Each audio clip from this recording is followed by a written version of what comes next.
All right, so I'm glad to see everybody here, I don't wish to disappoint, but I cannot tell you who's going to win the Democratic nomination or who will be our next president. But I do want to talk a little bit both about the candidates and some of the significant dimensions, it seems to me, that are important in considering the electorate, as it were, and the issues that I think make some difference. That, from my perspective, and it's just a perspective, obviously, the only people I take more seriously are the people who predicted that Trump would win in 2016. I was not one of them, obviously. In fact, I think I spoke here the week before the election, commenting on the polls at that time. So I'm not coming here to speak ex cathedra on matters of the electorate. But before I go into some detail, what I would like to get a sense of from everybody here, because I think this is part of the challenge, as it were, of understanding the current political reality. So what I think is that part of the problem to understand where we are and where we're likely to go is to get a real sense of how people experience this election, how they experience the candidates, how they experience the political reality with which we are confronted. Right. And I would find it fascinating and helpful, and if I could get some sense from people here, just to get some feeling about your sense of candidates, who you respond to in a positive or negative way, and for what reason. Relatively briefly, but if anyone here who would like to share their thoughts, I would love to hear that, because that's part, I think, of trying to understand where we are politically, what candidates are most likely to emerge and likely to be more or less successful. Now, we are, of course, a selective audience, so it's not a random selection. The electorate by any stretch of the imagination. But it would be interesting to get some sense of where everybody is at. So, if anyone, I would like to hear from you, if you could share with us, just for a minute, not more perhaps, to let just let me hear your thoughts. Well, first I just want to say that my head is spinning. I can't figure out anything. Everybody that I initially liked has kind of gotten less in my, gone down in my feelings for my expectations, my hopes, my dreams, anything. I just really don't. Why is that, though? That's what I want to know. Because nobody seems to be doing it. Nobody seems to be, other people like somebody that I don't like very much at all anymore, and I thought initially, like 2 years ago, she would have been a great candidate, but now I'm not thrilled with her. And other people, who's the her? I'd rather not say. Oh, fine, okay. Okay, yeah, go ahead. That's fine, just wanted impressions. I think the most important thing to do is to beat Trump. And I think the only candidate that can do it is Joe Biden. Okay. Any other thoughts? Yes. Yes. Without sounding like an ageist, I could not vote for Biden and I could not vote for Sanders because they will be well into their 80s by the time the election is well underway. Okay. And that concerns me. All right. Sure. I heard someone speaking once about how great it is for your career to run for president. Right. So without really any expectation of succeeding at it, just putting yourself out and getting your name known. So one thing that's really a problem is how the field is just cluttered by people who are advancing their own careers and really have no chance realistically of getting there. Right. Okay. Any other? Yes. Oh. I just wanted to say that I am actually very pleased with all the candidates. I understand there's a plus and minus and maybe too much clutter, but each of them seems to be putting good ideas on the table. And yes, they make mistakes. And yes, they go down in the polls because of those mistakes. But the good ideas, the range of good ideas, I think is impressive. Okay. And yes. Is it possible, just hearing, I'm very impressed with that, is there a way that we can have the good ideas organized under the cluster of so many candidates, that is there we could find a good organizer of good ideas amongst them And that would be helpful in our challenges as we go forward. Any other comment? Yes. Well, I think Sanders is really important. I don't think he'll win the nomination. Speak up a little bit, Joe. I think Sanders is really important. I don't think he'll win the nomination, but I think he's pushing the party, and he keeps it going. He's brought up so many important things, and he's brought out some important people, and I like Elizabeth Warren. Yes. Okay. Last. I'm going to say something probably a little controversial. Okay. And that is, I've watched from afar, right, whatever I read and see and digest, that there's a party that knows how to move people, because most people are motivated more by fear than by desire, okay? And the Democrats haven't a clue about that, all right? And they don't know how to leverage, in a good way, people's fears so they can say, oh my God, I don't want that, so I want this. They have no idea. The other side, if you will, knows how to do it, knows how to move people viscerally, and I don't think any of the Democrats know how to do it, except I like Stacey Abrams, who's a whole other thing. Okay. Yes. Stacey Abrams. She's not right. Yeah. I know, I said she only person. George. The guy I like is Let's Pete Buttigieg. yeah. Yes. He's What is it you like about him? He's a Rhodes Scholar. He's brilliant, and he went to the Iraq War. He volunteered to the Iraq War, and everything. He's everything that Trump is not. But he does have a problem. He's married to a guy, so that takes care of that. Okay. All right. Okay. Okay. Yes. I'm not sure if this other person, Keto, the tall. Beto. Beto overall? Beto, yes. He impresses me. And I think along with... Why is that? What he says makes sense, and he doesn't go wild with emotion, but he presents a lot of good ideas. And Elizabeth Warren and he, I think, would make a very good... Okay, I just wanted to get just a thought, and this is, get the variation here is already representative, I think, in a small way, of the strange, complicated variation in the current field, as it were. Now, a few obvious things, which everybody knows, but I guess it's not bad to repeat the obvious, that the way the candidates have so far lined up in terms of the polling, is basically, you might say that there have been three bunches. The small people at the top, some people really just that are sort of in the middle, you might say, and a large number of people that are really at the bottom. Right? At the top, in almost all the polls, clearly, have been Joe Biden, Elizabeth Warren, right? And Bernie Sanders, historically. Right? And that's remained fairly constant, but there has been a slow change. Slow diminution of Biden support, a slow diminution of Sanders' support, right? And a significant increase in Warren support. In fact, I was watching last evening this program on MSNBC. It's a weekend program with Danny Deutsch, which I really have never watched before, discussing it. It began talking about the surge in support for Elizabeth Warren, right? Where in some recent polls, she's now ahead of all of them in Iowa and in New Hampshire.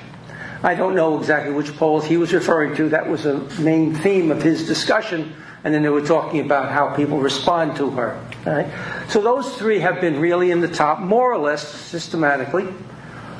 Secondarily, the second tier, as it were, hanging in there. I say numbers. Biden has been in the 20s by and large. The upper 20s, mid-20s, coming down a little bit. Sanders was up, but was sort of around 20s, talking about nationally by and large. It's different state by state. We'll come back to that in a moment. Right? And he has slipped down now, I'd say clearly to third position, somewhere around the mid-teens. And Warren was in the sort of the mid-teens. She's come up now to around, more or less around 20, sort of passing Sanders in the numbers. And then the second tier really is Kamala Harris and Pete Buttigieg. They've more or less been sticking around Now, she's come down a little there. First debate, she zoomed up with her challenge to Biden, and then she's fallen back. And she and Haley have been about between 7 and 9%, more or less, in the polls. Really not getting into double digits, except perhaps in California, where she's from. Right? So she's been staying in there, and and their fundraising is more or less comparable. It's not quite the same. Buttigieg has done much better in fundraising, probably because of tremendous support from the gay community, one can assume. Sanders has a really dedicated following, right? Small donors, and we can talk about the significance of that. So they're I think, I noticed, for example, that the Democratic Socialists of America at their recent national convention voted, number one, to support Sanders, endorse him, and to say they wouldn't support anybody else. I think that kind of concern among the more, what you want to call it here, the far left of the mainstream spectrum. I don't want to get off to the far left, like the Green Party and others. But within the electoral spectrum, that could be a real problem. We can come back to that in terms of the long-term significance. It's important to realize that something like 12% of Sanders' supporters in 2016 voted for Donald Trump. If you want to try to process that and what that might mean. Okay, so sort of an anti-establishment convention, which may be less progressive than it seems, but more anti-establishment and protesting. And that could be a real problem if that's the way, it follows out the way in which, for example, the recent vote at the National Convention of the Democratic Socialists of America suggested that it might. That could be highly problematic. And then there's the lower tier. Cory Booker has been struggling to get some kind of recognition and hasn't really gotten much before 2 or 3% of the vote. All right. For example, use him as an example. Who else? I think that's really, beyond that, Amy, and you can start going down the list. You might find an uptick in Tom Steyer because he has lots of money. He's just entered into the race, but he has enough money to buy him access to the debates, in some sense. He's gone out with a campaign saying, using a lot of money to spend to get people to contribute $1. So he can get the 135,000 individual contributions, which is one of the two qualifying characteristics. And the other is getting 2% in at least, I think, 4 different national polls. So it seems to me quite likely that he will be able to accomplish both of those given the money he has. Whatever the long-term projections of that significance is, I don't know. And the rest of them are really a struggle to get any kind of traction of any significance. Different places, some people have resonated. Andrew Yang has these fascinating ideas about dealing with the automation economy. I think, in terms of what Ralph was saying, I think there are a lot of interesting ideas, and he has a lot of interesting ideas. I don't think no one thinks that he's a serious candidate in terms of possible selection, nor particularly problematic in the way in which the Sanders followers might be in terms of who they will support down the road. And, our local senator Kirsten Gillibrand has not been able to get more than 1% any place. And there are a whole bunch of others. We could talk about each one of these people, and I'm glad to do it, not that I consider myself an expert on the policies of each one. But so far the race has, in general, been focusing really on from 5 to 7 people. I see there are 9 people now that are scheduled to be in the next debate. I suspect there will be some more. And the 9 are the ones we've just mentioned, plus Julio Castro from, and Beto O'Rourke, who have also, they've been hovering a little bit under Buttigieg and Kamala Harris, maybe a little above that bottom. So that gives you basically 9. Andrew Yang, by the way, has made the next debate, right? Because he has a very significant support among the digital community, you might say. All right, it's a tremendous support and significant amount of money that he's made in that process. And I think you might find. You'll find a few others. I would expect Tom Steyer to be among that for reasons I just mentioned. So we'll see how that and the general assumption, of course, is that if you can't maintain and meet these criteria, and they'll get stricter for December, then you're probably out of the running, as the case may be. Again, I don't want to prejudge any of that. So I suspect you'll end up with 11 or 12, maybe still in September. We'll see. But we need to understand that in America, obviously, this is not, we don't vote at a national level. I mean, everybody knows that in one level. We should have to process that. We vote state by state. So it is a series of really distinct elections that take place. And the constituencies in each of these states are significantly different. Right?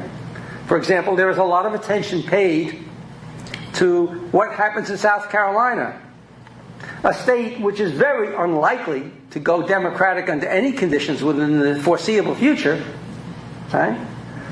But which the large majority of Democratic voters in South Carolina are black. And so the black vote will number one determine almost certainly who wins the South Carolina primary, and secondly, who wins that primary would suggest in a very important way who has the major support among the black community. And in that primary, so far, the most popular person by far is Joe Biden.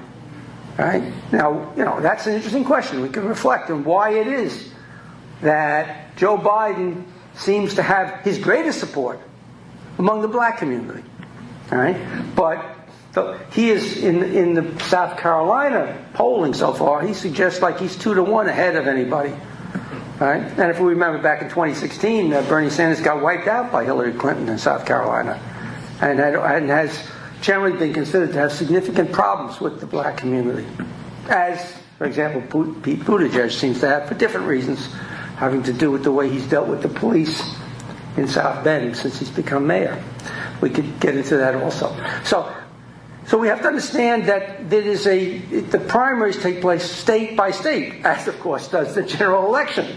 Right? We know that. In fact, there have been many significant analyses of the coming election, particularly people like Nate Silver, for example, who suggested it's entirely possible that the Democratic candidate, whoever it is, could win the national vote with a greater plurality by far than Hillary Clinton did, which was close to 3 million votes, could win with over 5 or 6 million votes, and still lose the general election. Right? Because of the way in which this country has increasingly reorganized itself, right? Through people's movements, for example. People tend to move to areas they feel more comfortable with. That's a whole other discussion. So we've had an increasing development in America in which states and in which congressional districts have tended to become more clearly one-party states or one-party districts. Right? And then one focuses in on the relatively small number, generally speaking, of congressional districts which are, quote, in play, that are not clearly red or clearly white, but blue, and which clearly ones in which one candidate wins by significantly more than 10% of the vote. And the same thing has happened to some extent in a lot of states. Now there are interesting polls at present which suggest that there are some significant changes at the state level in these areas. For example, polls which have a Democratic candidate at present ahead in Arizona, a place which is fairly Republican, or in Texas actually by 1 percentage point in some polls. Right? And so I'm not going to prejudge. It's really, the polls are, and the contemporary attention span at the moment is really quite unreliable for several different reasons, not the least of which is most people don't pay that much attention to elections until about Labor Day before the election, which puts us more than a year away.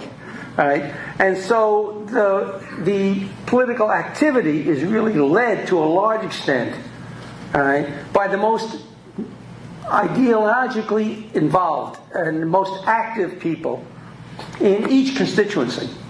And that tends to push discussions in more left-wing directions in the Democratic Party and more right-wing directions within the Republican Party.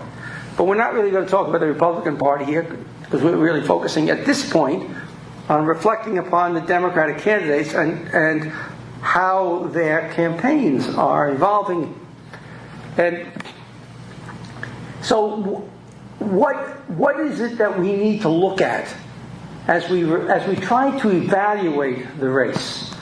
There are several issues that are important ideologically and several issues that are important, you might say, demographically or in terms of the electorate. Ideologically, right, there is more or less a divide at three levels, you might say, between the more articulate, I don't know what you want to call it, left-wing candidates, the ones who are trying to charge out, to articulate I would call it a sort of left-of-center strategy, and the ones who seek to present themselves as more moderate. And I think it's important to say, though, and this is a testament to the work of Bernie Sanders over the last several years, that the entire party has moved to the left in ways that is really quite obvious. Now, how that relates with the electorate is another question, right? But it's clear on issues. I mean, just take gun control, which, by the way, is not something that Sanders has led on at all. In fact, it's something he's been sort of dragged along on. His history on gun control is more questionable. But it is certainly Sanders who has sort of led in raising issues, certainly about questions of health care and universal health care and Medicare for all. I mean, but on a whole range of other issues having to do with college tuition, free college tuition, and we could go into a whole series of issues that have pushed the political spectrum it made it legitimate to consider more progressive positions. And they have more or less come to move the Democratic Party as a framework somewhat to the left. So that even the, call it more moderate candidates, are significantly to the left of where they would have been 8 years ago. Significantly to the left of where Barack Obama ever was. Right? I mean, there's a kind of halo around Barack Obama now because he's being compared to the present occupant. Right? But you have to remember that, and so it's a very complicated issue for how progressive candidates deal with his legacy. Some have been criticized for criticizing his legacy, and understandably. At the same time, it was Barack Obama who came into power and bought the Paulson-Bush plan to bail out, right, the banks under Ronald Reagan during the savings and loan crisis back in the mid-'80s. Over 100 bankers went to jail under Ronald Reagan. Not one under Barack Obama. Right? I mean, you cannot understand the rising of the Tea Party and the unbelievably effective success of the Republican Party in 2010, which gave them the power, right, to control state legislatures and to totally redistrict them in Ohio and Pennsylvania and Wisconsin and Michigan and North Carolina. You cannot understand that except as a success of the Tea Party as a partial legitimate response to the sellout to the business community of Barack Obama. I mean, it's just clear and obvious. Right? And then you compare the politics. You may remember the grand bargain that Barack Obama tried to work with John Boehner in 2012 around Social Security and Medicare. Right? I don't know if you remember that or you don't remember it. Right? Right? But it basically was to sell out Social Security. Right? And the only thing that stopped that grand bargain, which was motivated in part by the commission that Obama appointed to look into Social Security, in which he appointed two far-right Republican, Simpson from Wyoming, and a right-wing Democrat from Tennessee, I believe it was. Right? I mean, the only thing that saved us from the sellout on Social Security was the Tea Party, because they wouldn't go along with anything Obama wanted to do. Right? I just used that to get a sense. Now, so, the part of the success of Joe Biden is the identification with Obama, and part of the identification with Obama is, well, he was obviously black, and that's not irrelevant in a condition in which racism is essentially one of the two prongs of the right-wing strategy, well, one of three prongs of the right-wing strategy of Trump. One is racism, one is anti-immigration, and one is destruction of anything which impedes the unlimited activity of the corporate world. Right? Whether it's the destruction of regulations or the promotion of unbelievable tax benefits. Right? So that's the prongs of the Trump movement. Right? And we'll come back to that in a moment. But to understand that presents the ambiguity of Democratic politics, because the party has moved significantly to the left of Barack Obama and clearly Joe Biden, who has always been a non-leftist, to put it at least. I mean, we can go back to his dealing with Anita Hill. We can go back to his relation. We can go on and on. Right? Obama and Biden is talking as if, right? We can go back to the good old days if he gets elected. The good old days were the days of the systematic all-out war against the Democratic Party, which began under the age of Bill Clinton and has carried on under Mitch McConnell throughout the whole of the Obama administration. Seeking to, the evidence has shown that, for example, recent report that Obama actually exported more immigrants than Trump has been able to do. And he did that. Why did he do it? Well, he was trying to appease so he could come to some mutual understanding with the Republican Party, who obviously had absolutely no interest in coming to an understanding with him.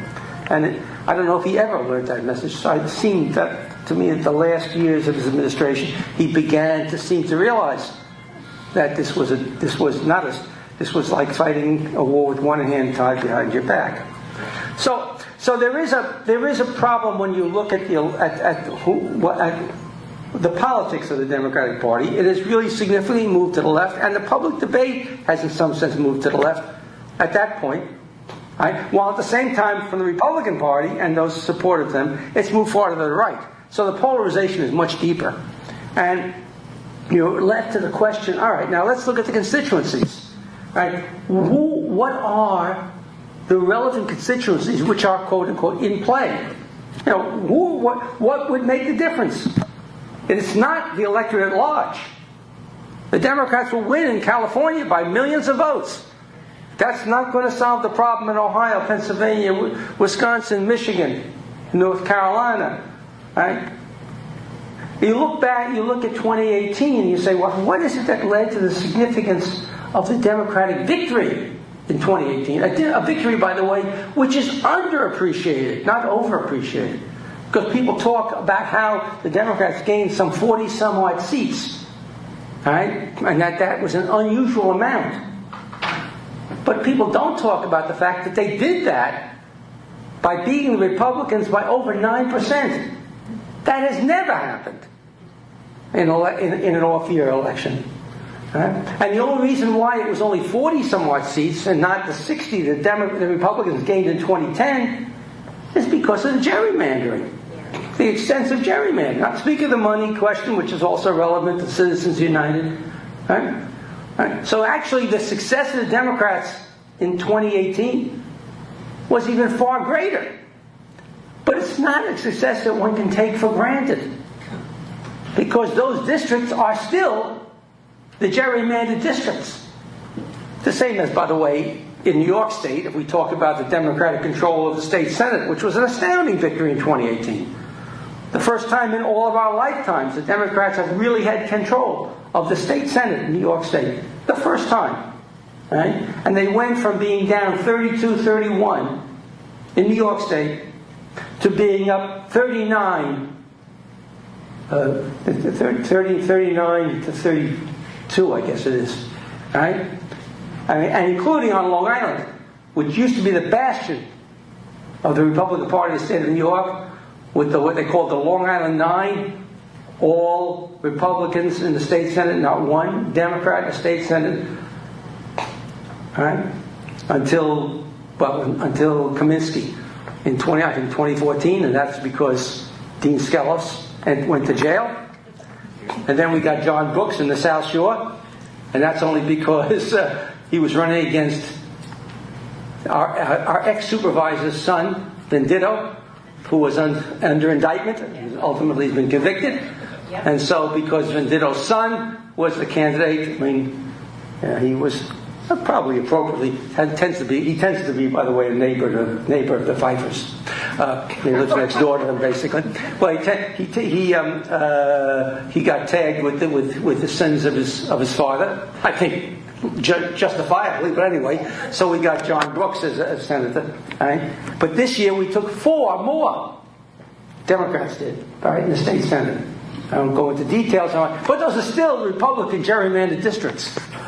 So one should not assume that because the success in 2018 is easily replicated unless one addresses the issues which led to that success. All right, so what is it? What can we draw from that success? Well, one thing to think about is, where did the Democrats have their success in 2018? Right? And we've heard a lot, and I think rightfully so, about the remarkable accomplishments of people like Alexandria Ocasio-Cortez, right, in defeating Joe Crowley in Queens and the Bronx, or Ayanna Pressley up in Boston, beating Michael Capuano, right? And of course, Ilhan Omar and Rashid Tlaib, the so-called squad, right? That's absolutely crucial, obviously, for Trump's campaign, right, to run against them. That's what we'll come back to that in a moment. Right? And those were successes in terms of promoting a progressive agenda. Those were successes in terms of, as it were, increasing the diversity of the Democratic representation. And the Democratic representation of the House of Representatives is remarkable compared with the Republican representation, which is almost all white males in suits. Right? But each one of those successes, and practically all of the left-wing successes, came against more conservative Democrats. The people who were able to replace Republicans and made the significant switch in the electoral process were not Democrats in the mold of AOC or Presley or Tlaib or Ilhan Omar. Whatever one thinks of them. I actually like them. Right? I even wrote a little blog in which I reproduced Ilhan Omar's letter to the New York Times, because I think she's gotten a real bad rap. But that's another story. The point is that the success of the Democrats in 2018 in flipping this U.S. Congress was done by Democrats in essentially Republican-leaning districts or mainstream districts around the country, to a large extent in suburban metropolitan areas, almost entirely. Right? Suburban metropolitan areas. And primarily motivated, most analysis suggest, by being able to switch white middle-class women's votes in suburbia. That was probably the most significant thing that accounted for the success, and I'm again oversimplifying, that accounted for the success of this switch, right? And I think that it's important to think that the keys to a success of the Democrats in 2020 is really linked to a couple of conflicting tensions. One is being able to maintain and expand. Number one, the actual votes of suburban white primarily women, but not exclusively, suburban white women. Number two, also very important, is maintaining the motivation and enthusiasm, and to some extent anti-Trump enthusiasm, of black and Hispanic communities and of the youth. You have to maintain and engender that enthusiasm and organize and mobilize them to be actively involved in the campaign and to actually go out and vote in significant numbers. But that is to some extent in tension with the need not to scare off, not to frighten, right, the suburban white women who played such a significant role and are so turned off, for example, by what is happening at the border with the families being separated and the children. Okay? And the third unreported, unappreciated dimension of the 2018 vote is what is the impact on the high school educated white working class. Right? And that includes in suburban and rural areas where there was a significant movement of them away from their almost reflexive identification with the Republican Party. I mean, I'm going to give you numbers here. All right? The difference was not fantastic, and often not significant enough for the Democrats to take those seats, especially given gerrymandering.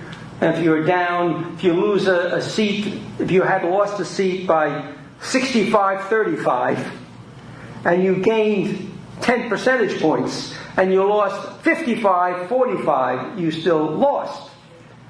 But if you do that in Michigan, and in Wisconsin, and in Pennsylvania and Ohio, you win the state if you can cut down that vote.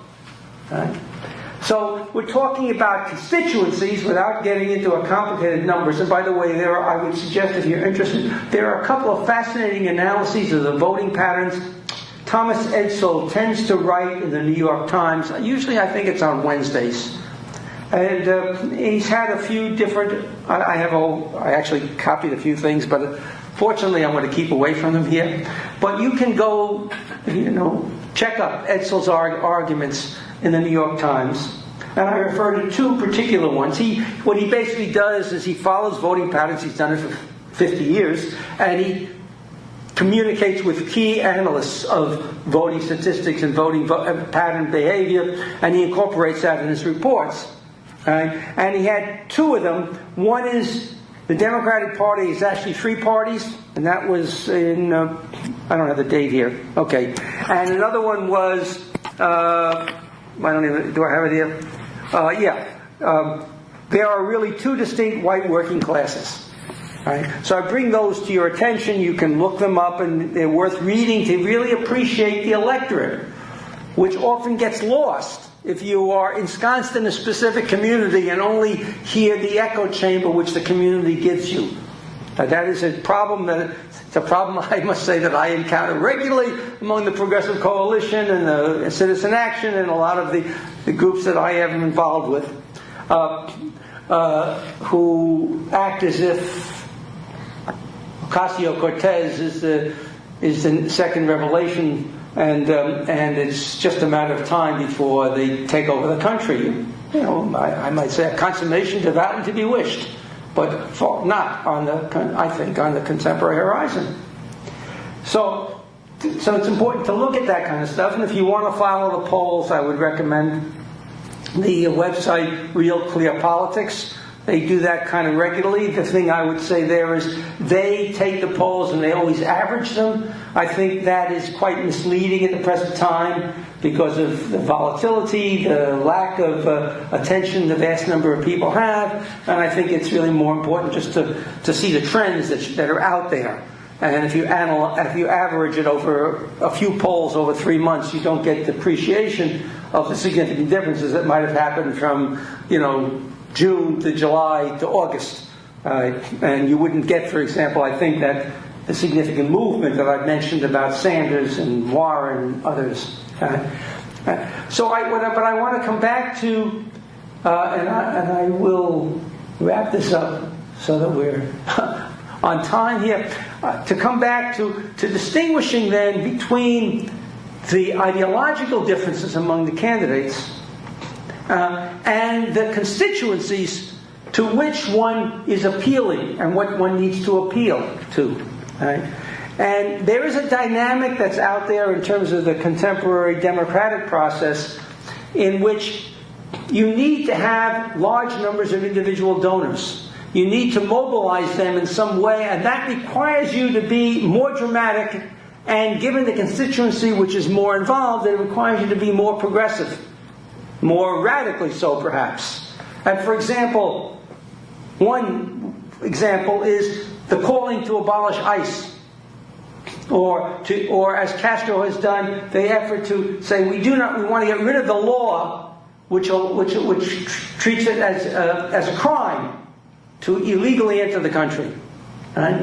That's an example of, number one, appealing to one's heart and one's base and cutting yourself off at the feet.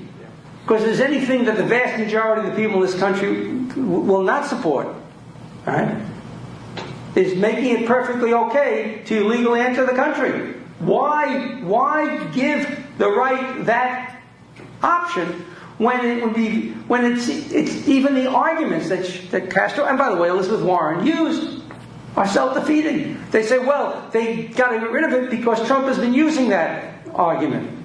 Yeah, well, the aim is to replace Trump. You don't have to use the argument. It's been on the books for years and it doesn't have to get used. So the argument is circular. Right? But the point is, you take something which is clearly in your favor, namely the attitude, the outrage that people have to the way in which Trump has addressed the problem of immigration, and you undercut it with a position which is hardly at all popular. Certainly not popular among the white high school educated working class. They hate it. The numbers are clear. 75 to 15%. They're opposed to it. Why do you have to do that? Well, I think the arguments are somewhat similar on questions having to do with the insistence that Bernie Sanders has had, and this is obviously a debatable issue, right, in the abolition of private health insurance, and in saying that and he makes a very impressive, rational case about how much better single-payer Medicare would be to private insurance, right? But there are 160, 170 million people who have private insurance, whatever they think.